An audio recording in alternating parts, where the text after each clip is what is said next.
Three, two, one.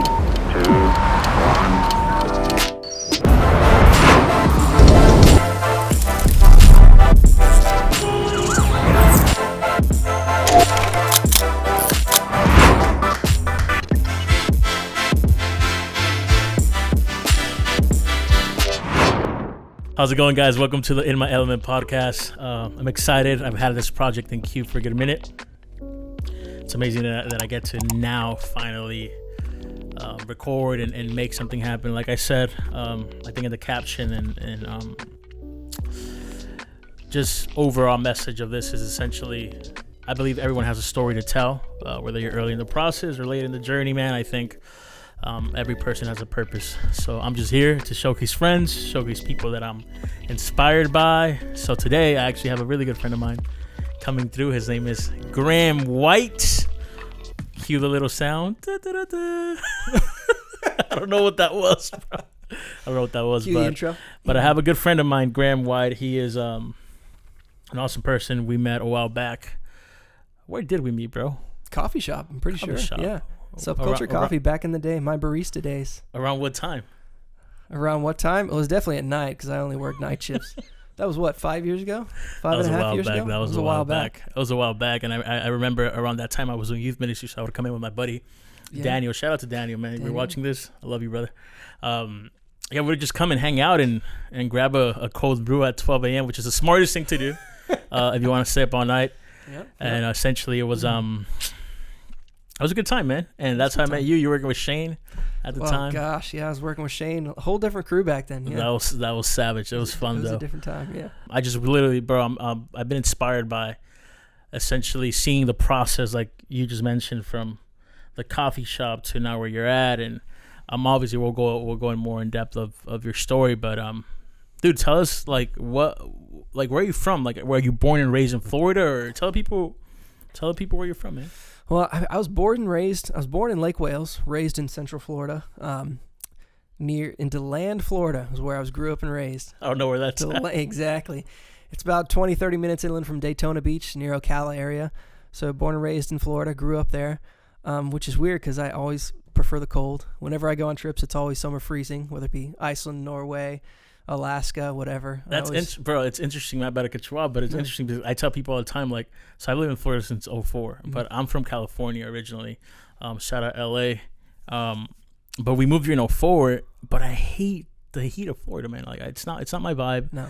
But I love West Palm Beach. So I think, I don't know, for me, it's like, if I could, I'll live in the cold, but I love the city way too much too. Yeah. If you can see it, dope. But if you can't, hopefully we'll film one day in the penthouse, as I like to call it, penthouse. Whenever I give Zeke a hard time. Yeah. So you grew up in Center Florida, essentially, and then what brought you down here? Well, I went to Alabama for a year for school, for baseball, and then I came down here to West Palm on a scholarship. Went 3 years here at PBA and graduated, and just kind of never left. So I've been down here since 2008, 2009. Man, it's been a long time. And were you always this creative, or did you suck at life at any point? Still working on the creative part. Have no problem with the whole bad at life part. That comes naturally to me. I'm gifted there. No, I went to school for graphic design. Sick. And I've regretted it ever since. But no, it's fine. It's nice. I still use it every now and then. But then I got into photography, doing weddings with my sister. Did that for years and years and years, and doing weddings and then I did food photography for a marketing firm for a year. I did a lot of travel stuff with brands, and then I started getting into more video, and I kind of self-taught my way into video. So I've been doing that for 3, 4, 5 years now, and that's what I do full time. By self-taught, you mean YouTube, or you mean like absolutely 100% YouTube? Yeah, I went to the school of YouTube, as they like to call it. I do. That's what the millennials do nowadays. It saves a lot of money. So you went from hipster introvert. Yep. Center Florida boy. Yep. To sensational learning how to film YouTube. God, sensational. That's a stretch, but I mean, I'll take it. I'll take it. Let's stick around, bro. But that's cool because I think, I mean, people that would see you now, and again, we'll get more in what you're currently doing, but we'll never think that you probably had X amount of jobs before you got here, or X amount of experiences, or whatever that is. But I think everyone has an interesting journey, and I think you saying doing weddings. I did weddings for a good minute in high school. They sucked. I mean, They're great. I'll power to the people that do them, but me personally, Love weddings, yeah. me personally, it's a lot of work. So I commend people that do it. And if that's your thing, man, I'll power to you. But Before that, I parked cars. I was a valet at the Breakers. I was a bellhop. you're hustling. And then I people. worked in elementary schools with little kids. You know, I was like doing fundraisers before photo and video. So yeah, it's a You're making big it happen. transition. Big transition. I was working landscaping before I did any of this. That's true. Yeah, you were doing landscape before you did video. I remember because you were doing that when I worked at the coffee shop. I was doing youth ministry, dealing with kids, and then but that was like essentially my passion, voluntary, I guess vocation. And then my actual job was 9 to 5 in the hot sun, man. That's why I think that's why I got tan. I can't blame it on the Nationality. On the nationality. I gotta blame it on the heat, dude. But yeah, man, those were tough days. But I remember, and it's awesome that I have you on, because I remember when we would talk creativity, and you got me into film photography, and you know, kind of that sparked another essentially creative avenue for me, which then got me back into video, which I had done in high school. But those were the days, man. I remember going in and we'll have conversations, and we'll talk photo, we'll talk video, and business ventures, and just passion projects that we had. Yeah. So Good times. I think now to see you where you're at, dude, like YouTube, you're the man. At least on my end, I think. What got you to do that, bro? Like, because I remember talking, that was one of the few projects you had in queue, and at least on mine, I was like, man, Graham is way too cool to put himself on camera. And at all, like, you were the last person that I thought was probably gonna. What inspired you to do that, bro? Like, what was a catalyst? I mean, Gosh, well, you know, it all goes back to film photography. I mean, Matt got me into it with my first film camera, a Minolta X700. I remember that was my first camera. Still got it. sucks. Yeah. Matt probably gave you a piece of trash. Broken. No, he gave it to me. He thrifted that camera, I think, for $15. It's like $130 camera, so it was a solid investment. But I remember getting into it, and I just really enjoyed the manual analog aspect of it. But like looking up stuff for these cameras, there was really nothing, you know. There was a few people who were doing it on YouTube, kind of small time, and now there's obviously a lot more, and there's some great people on there. But a lot of the stuff on individual cameras was just like, you know, overhead shots, just looking down, somebody messing with buttons. Talking a bunch of nonsense. Exactly. And 40 minutes. Yeah, 20, 30, 40 minutes of just nonsense. And it's just, you get that one shot. It's like from 2000, if not before. And it's like, man, I want to figure out how to use this, but I can't watch 30 minutes of this guy's hands playing with a camera. So essentially, you were trying to create something that was missing on your end. That you were trying to solve an issue, a problem. Yeah, you know, it's which is what creativity is at the end, solving issues. It's a trend that's been coming up, film photography, and I enjoy it more than a trend, I hope. But I just felt that there was a need, something there, and so I said, well, I have a little bit of knowledge in video and have some knowledge in photography, so let me try and put something out there that's a more modern, a little more up to date, that people will actually watch and will help people out, as opposed to these old videos that maybe aren't quite as relevant anymore. Still useful at times, but not quite as relevant. Not quite as cool as Graham White.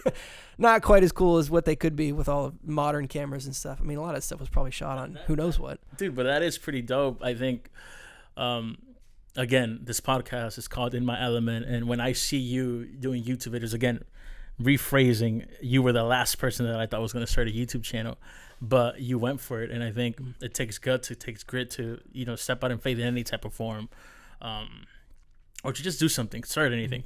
So that's one of the reasons why I wanted to have you on. But seeing you now in your element as you shoot videos, whether you think you're the best or not, on my end, it's like, dude, he's consistent, he's making it happen. And the fact that you started out of, you know what, I think this is something that I'm interested in, but there's a lack, and I want to see if I can probably put my own spin on it, whether people are going to think it's good or not, but I'm just going to be consistent at it. And that's one thing I've seen you, I think, do throughout, I don't know, it's been 2 years now? It's coming up on 2 years, yeah. What are you going to do for the anniversary? Has it happened? I honestly don't even remember it exactly when I started. I mean, it started as like one a month, and I was still deciding whether I wanted to do it or not. And then I started gaining a little bit of traction. I was like, okay, cool. So now it's almost once a week for the past year, just over the year. I've missed a few times here and there, but other than that, it's been pretty consistent. Coming up on 10K over 2 years, which is we got to drop we gotta drop something, man. Like, I don't know, Yeah, a we party, gotta do something. a mixtape, Party a mixtape mixtape, or giveaways. a giveaway. I have. You I never do. know, guys. It's true. I've given away several never know. film cameras. Yeah, I have one that I have to give away. Somebody sent me specifically to give away on the channel, which was nice of him. So okay, you're now doing YouTube. You've been consistent for 2 years, which is sick. I've seen that growth. What does a day look like for someone that does YouTube and maybe like yourself has a full-time job and Yeah. has a wife, you know, and it's got it's got a whirlwind of things going on. A whirlwind of things going on. Yeah. What does a day look like for when creating a video, or do you schedule things out? Do you create on the fly? I mean, it varies. It's tough because, like you said, it's not like you're doing just typical waking up and just doing YouTube. You still have a 9 to 5, or in my case, 8 to 5. So 7 to 2. 7 to 2. Yeah. So it's fitting in time whenever you can. So lunch breaks is doing stuff, and whenever I'm watching YouTube or I'm working, doing my normal 9 to 5, I'm coming up with different ideas.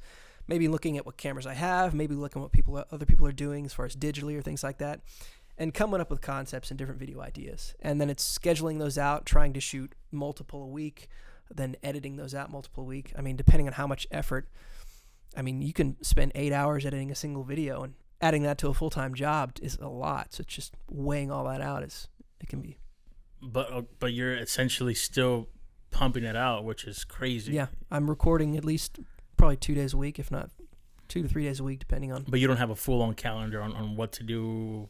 You're not like A to B, C. That's not your personality. You're just like, hey, you know what? I got this idea. Let me script it as best as I can, and let me make it happen. Yeah, I try and record over the weekends, Mondays, and then that way I have a video out by Thursday to Friday. Usually Thursday is the day I release something. But weekends, obviously, you have more time, and I have more time to sit and think. I'm not at work and everything like that. And at nights, you get home from work, spending with my wife, things like that. So it's family. Exactly, family, and a kid on the way. So just kind of run out of time. Congrats, real quick. Graham Jr. Got another month and a half. So or a daughter. If I don't post a video on YouTube for 2 months, you know why. No, but I think that's amazing. And the reason I wanted to just ask that is because maybe, I don't know, there's somewhere or someone somewhere that wants to start a YouTube channel, maybe has probably been thinking about it. And I think because of those excuses we can sometimes make on our behalf, like, hey man, I have a full-time job, I got a family to take care of, man, I have no room for this. But I think you can always make room, and you're a perfect example of that, because I see you grinding as a maniac, looking for cameras on the side on weekends, and also cranking out content that you love, and some stuff you actually also script out, and it's comedic. I mean, you gotta check some of the stuff out if you haven't. It's really cool. What has probably been one of the biggest challenges, I think, in creating videos, apart from the consistency, and that, like, what's probably something that you've probably, like, have you ever thought about just quitting? Like, hey, is this even worth it? Like, Man, it has its ups and downs. There's definitely times where you're gonna quit. I mean, you get burnout, and I don't even do it as much as a lot of people. It's 2 videos a week, and they have full-time editors and all that stuff. But I mean, it's I think the toughest part for me, I think, is the industry, being film photography. It's a slower process, which slows everything down. You have to go out and shoot cameras, then you have to develop that film, which can be a couple days, and you have to scan that film, you have to put it in, and then it's like, okay, now that I see the results of that camera, and hopefully I shot B-roll using that camera, I had somebody with me shooting video of that camera, which is usually me, you, or it's me by myself, and it's like, well, it's hard to shoot video of myself, which is wild, because you're a one-man band. Exactly, yeah, and that's what it is until you get to a certain. Yeah, unless you have friends that are always there helping you out and have no full-time jobs. Yeah. That's me. No, I'm just kidding. But dude, yeah, that's wild. I don't know. When it comes to film too, I mean, that's blowing up. I think I've seen it. When was it? 2017, I think, when I started shooting films. 2016, around there. I don't know. But looking back, man, I think everyone's shooting film. Like, you see it everywhere, marketing-wise. People are using mood board, everything. I think everything's going vintage, which is dope. Yeah. But now I think your content now, if it has more meaning, it's probably now, because you're putting out something different than I think probably you weren't seeing before. So that's dope, man. Any goals you kind of set yourself, you have in mind for, like, at least this year, regarding your what you got going on? I know you got a lot of things going on Got a apart lot of from things going on. your channel, but any specific things that you're like, man, you're pumped about at least?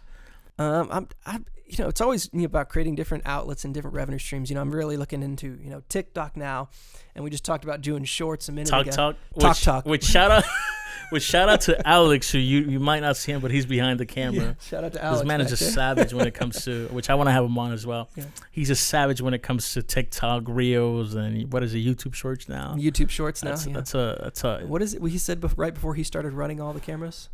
I don't know how to use cameras. That's what he said. Yeah, that's what he said. But he's a beast. Yeah, but he's running 3 cameras right now. And the funny thing that it's iPhone format. A lot of these people are going iPhone format. Oh, yeah, some of the biggest people. It's on iPhone. It's quick, easy. Have you thought about that or?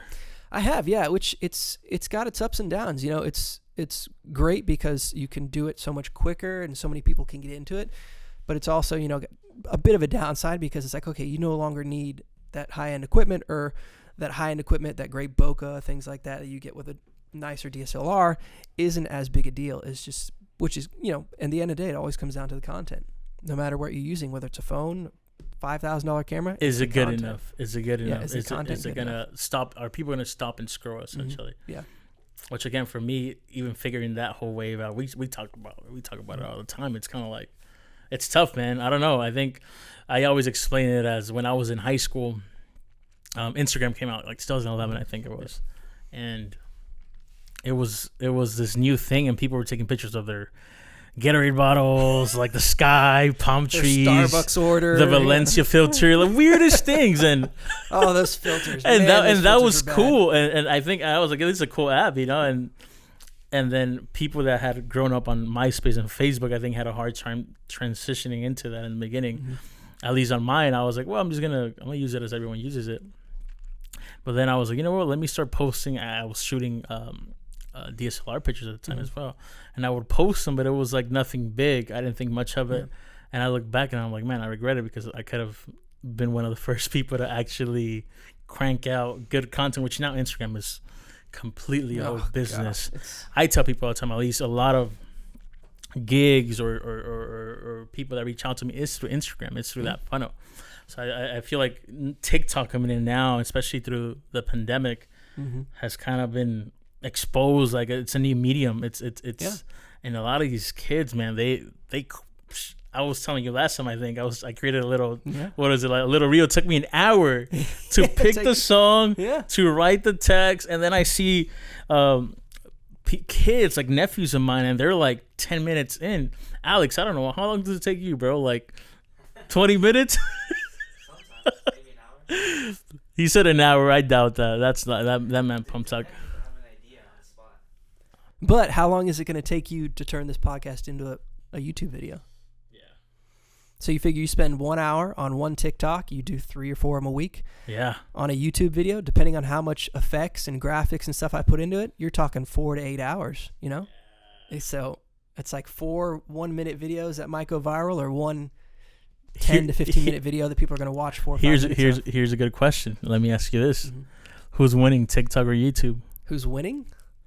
Oh, I think TikTok's, got an advantage right now because it's new, it's popular, it's hyped. It's just, there's so much traction and attention going on to it, especially with Instagram and YouTube now going to short video format.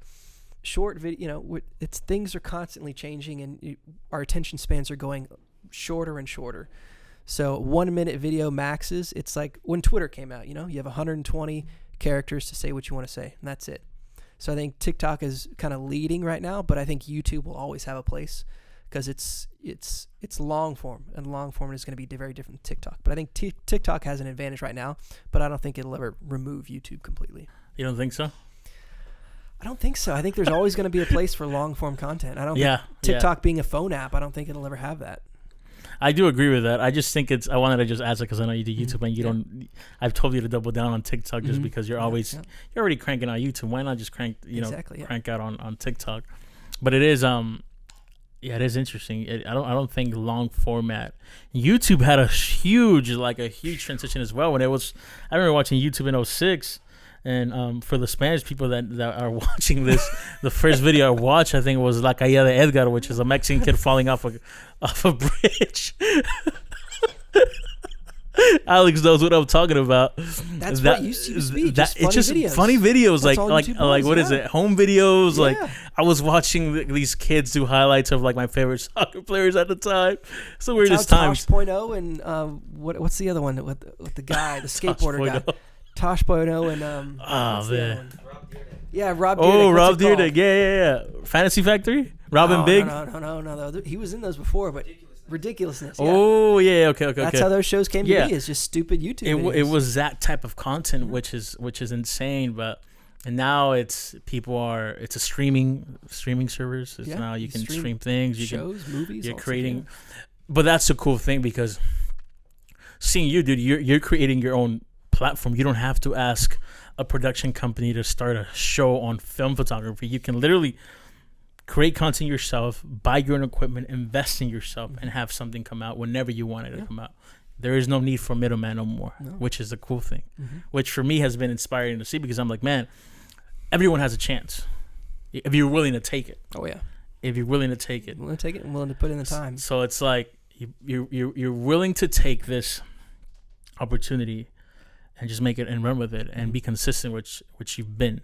So I think that's cool, man. Yeah. Through the years of weird content, on YouTube, because you'll find some weird content there. Oh, yeah. I mean, you can search anything about anything up. I mean, there's censored. There's a few things that are censored, which is good, but and then TikTok, man, is just a new wave, which I think we always talk about. Hey, I think it's time to kind of double down on that. I think if you're a creator, I think, and you are doing any type of content creation, TikTok, it's a great platform to at least, even if you don't have equipment, I would encourage you, man, grab your phone, film. So most of it is Film footage, anything, yeah. film yourself, whatever it is, add value in any type of way.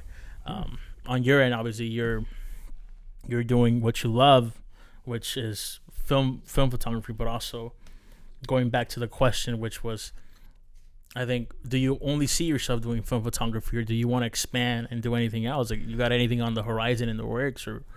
No, I think it's always good to diversify and have a wide range of stuff. So, I mean, I think I'll always do film, but I mean, then it's kind of taking that, okay, how do we plug that into modern?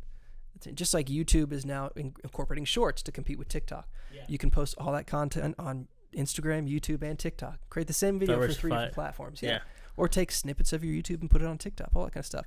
But so I think it's kind of taking film photography and putting it into a different industry. So using vintage lenses is now becoming huge. It used to be, which you started doing that a while back.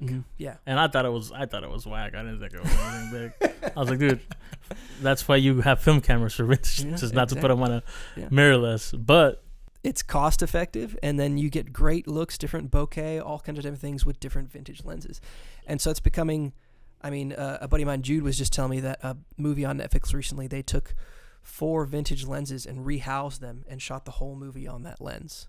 4 different bodies. It was the I can't remember. It was the Canon .95 lens, the Dream lens. Yeah, the Canon Dream lens. They rehoused like 4 of those. They were going for like a pro mist look, like a dream, like very dreamy. Yeah, its f-stop is .95. They took 4 of those. They're like, those things are like $3-4 grand a piece. And then to rehouse them is probably that much, if not more. Yeah, and they shot a whole movie on that. Yeah. So it's becoming a whole new industry, and a lot of people are it used to be just like the Helios 44s, which are the different looks. I don't know anything about that. I just shoot point and shoot. I have one for you to use. You'll test that one out next.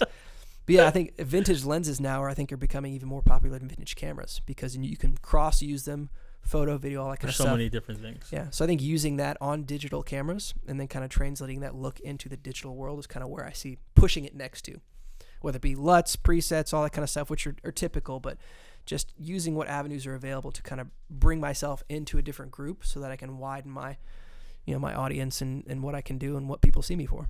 So essentially, you're just trying to get famous. No. Essentially, this whole thing about you having different avenues, dude just wants to get famous. People out there, just follow at Graham What? No. Again, this goes back to how you could never see me doing YouTube, because I don't like people. Yeah, true. It's true. Yeah, but I mean, it's cool, and I think there's definitely a need for that kind of content, because people are doing it, but nobody's showing you how to do it. I don't think there's a few people and a few videos here and there, but nothing really consistent. But you hit on something really good. There's a lot of content on people showing you how to do it, but not in the same way.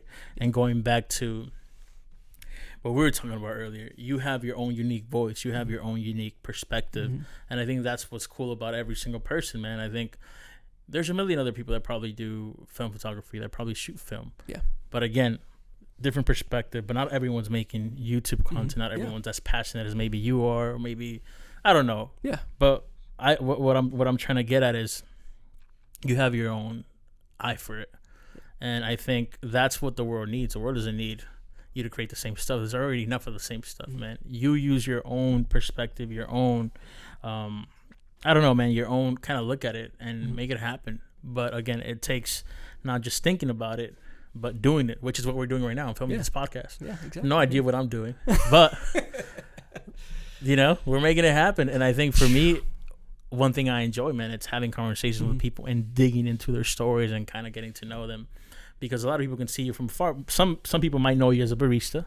Some people might know you as a guy. The kids at school are probably like, "Where's Mr. Graham? He just set up whatever your job was." Some people might know you as a baseball player, the college ball player. Jock. Yeah. Yeah, dude. I don't know what the long hair with the dreads. I don't know what the goatee. I don't know what was your vibe. No dreads, no goatee. Yeah. And then some people might know you as a YouTuber. Yeah. But I think at the end of the day, you're making all these things happen, and you're creating and you're creating a way for yourself. Where essentially, for me, I think my take always is, you do something, and you look. When opportunities don't come, you create them, and when you create them, essentially, I think more opportunities come. And I don't know. I think that's what I've seen. You've been a perfect example of that. Yeah. I think starting something and regardless of what people have to say, regardless of who validates you or not, you're gonna make it happen. So I think that's dope, man. Yeah. If there was one advice you would, or an advice you would give to someone who is on the verge of wanting to start something, or wanting to, I think, is maybe thinking of starting a YouTube channel or any venture in any sense, what would you tell them, man? Like, what would be something you would tell yourself probably when you were starting? Like, if you look at Graham White now, 2018 when you started, to 17, 2018, 2000. What would this Graham tell that Graham? I mean, definitely patience is one thing. Like you said, I've been doing it for 2 years. I mean, you always hear about the people who blow up instantly, but you don't hear about the people who've put years and years and years into it and built that over time. I mean, it's been 2 years, and I'm just now approaching 10K. Some people get 10K in like a month if they go viral, and it's just patience. It's different for everybody. So patience is one thing, and then just chipping away at it every day. I mean, like you said, there's days where you just like, forget it. I don't want to do it. I'm over it, or I don't want to do it today, and you push it off and put it off. I think just taking bites out of it every day, whether it's just writing one more idea down that comes to your head, or recording maybe just a few B-roll shots for a video you have in your mind coming up that you want to do, or just always putting in something just every day, a little bit of it. Because if you don't every day, then it's going to be 2, 3, 4, 5 days that you haven't done anything, and then you're falling behind, and somebody else is not falling behind. They're going to be putting in that work, and if you want it, you got to keep chipping away at it. You got to want it, man. You got to want it. Want it as bad as you want to breathe. I'm sorry, I had to Lots go. of coffee. Eric Thomas, the cold brew. Shout out to Alex for the cold brew. Yeah, thanks for that coffee, guys. Mine's great too. Yeah, he's not drinking anything because he doesn't drink cold brew. But dude, Not after that is very true. I think patience in all aspects of life, and then also keeping the main thing. You got a family. You got a full-time job. You got all these things. We talked about it too. I mean, you being single, take advantage of every minute you can. Yeah. Same thing with me. It's like, okay, how do I steward this the best way that I can and make things happen as well? Yeah. So, I don't know, man. Patience, it looks different for everyone for sure. Yeah. But when you're pursuing something, and like you said, you've put in 2 months. I mean, not 2 months. 2 months. 10K in 2 months. Man, I'm killing it. That would be savage. But in 2 years, and Graham.10K, that could be your name now. Graham.10K. I don't know, dude, but I think that's awesome, dude. I don't know. I'm inspired by that.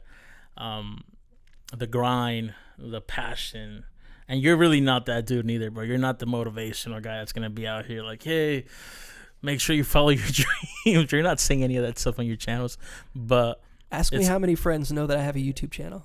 Exactly. How many friends know you have a YouTube channel? I could probably count them on one hand. Insane, right? Yeah. But 10,000 people are about to follow you. Yeah. So because I've wanted to see it grow naturally. I don't want to, I want to see, is there any traction here? People just follow me because they're friends, they like me, or what's that? So I've been very specific about not self-promoting. I'm just not that type of guy. Which in business you need to self-promote and all we that kind always of talk stuff. about that, yeah. Yeah, but I mean, it's just I've kind of wanted to see how it progresses without me, poking at people that I know and. Which I think it's also not a bad approach, bro. Because again, as cliche as this quote is, actions speak louder than words. Yeah. And if you put in the work and you put in time, and if you're adding value, the fruit of that will be excellence, will be rewarding. And I think you've seen that. Yeah, 10K is just a number, but I think it's more than that. It proves consistency because not everyone has 10K. Yeah. Especially for something that you're, tell me, name someone. I don't know anyone that has started something apart from you on YouTube that has started something out of passion and has 10K followers. I know a bunch of people that started a bunch of things, maybe for whatever reason, but they were never consistent. They never put in the work for X amount of time, and that's it. And to see the progression, I think, from Central Florida to Bama. To Bama. West Palm, that's the whole story. Woo, to man. coffee. That's another podcast, coffee. guys. To now working as my a second book. content creator. Second book coming in, Gonna and finish the first one first. the first one, the third one, the fourth one. Working on my first book, Dude, yeah, but all these things going on, and you're working on a book. Yeah, I forgot about that. Now that you mention it, you want to tell us a little bit about that or no? No, working on a Next book podcast? though. That's another thing to balance though. Yeah. That's a goal you got going on. That's something you got on the horizon in the book, which is related to film or no? Not well. It's related to a job I had as a photographer, videographer. So, yeah, but somewhat. Yeah. I'll be on the lookout, guys. If you guys are seeing that, is it gonna be on Amazon? You're gonna get it published. I'm gonna hold you accountable, man. For a movie, then I The can just cameras are retire. on, dude. I'm gonna hold you accountable to this, Yeah, man. dude. But that's awesome, bro. Again, the progression from all these seasons in your life to now having a YouTube channel, and I think on my end, at least I see you in your space. I see you in your element. I see you doing what you love, which is dope, and it's inspiring on my end. So, the goal at the end of the day of this whole podcast, or show, whatever you want to call it, is to inspire people to a call to action, man. To get up and do something, man. It's not too late. You're not too old, or whatever it is you want to call yourself. You're not, what's it called, untalented or whatever. You're you, and I think you have to own that, and I think you've owned that, and you've made that happen. So, dude, I'm just here for the journey, man, and for the free cameras that you give me. So, Yeah, I dude, got some more stuff I got to bring to you. we'll review some cameras and drink more coffee. I got your RB67 here. Yeah, there's that one too. That's true. That is mine as well too. That's true. I just got to make some payments on that. I think so. Yeah. But dude, it's been an honor, man. Yeah, it's been fun. It's been fun just chopping it up, getting to know you a little bit. In the time that we've been able to. I mean, we do this all the time. Oh yeah. We have cameras on now. We have this mic set up. We have free coffee. At least At least you do. coffee. Yeah, it's fine. But dude, we do this all the time. But I think now it's time for people, at least on my end, to get to know what you're doing, what you got going on. Because I know for a fact, man, there's people on the verge of wanting to start something and probably they haven't. Especially in something as YouTube that's going on. So, anything else you want to say, dude? Nothing to think of, man. I mean, thanks for having me. It's been great. I mean, I appreciate it. Enjoy it for sure. I'm glad you finally recorded your first podcast episode. It's the first one, but not the last one. Definitely not the last one. I think I recorded my first video like 5 times before I published it. And looking back at it, I still hate it. But yeah. This I'm is the excited best to see thing what I've you ever do. done in my life. But it's the worst guest I've ever had as well. Joking. I'm joking, bro, dude. It's been an honor. Where can people find you, dude? Quick little plug time. Little plug time. Where Yeah, can people find you? on the TikTok or the TikTok as the kids call it, and Instagram it's just GrahamT.White, and then on YouTube it's just Graham White. You'll see my old photo with the long flowing hair that's no longer here. R.I.P. But yeah, R.I.P. that's where I'm at. Dude, that's awesome. Well, guys, thank you guys for listening. Yeah. Subscribe, do what you got to do. I appreciate your time, Graham, and I appreciate you guys listening. Again, this is the In My Element podcast, and I'm excited for the journey, man. So Yeah, for sure. take care. Peace Yeah. out.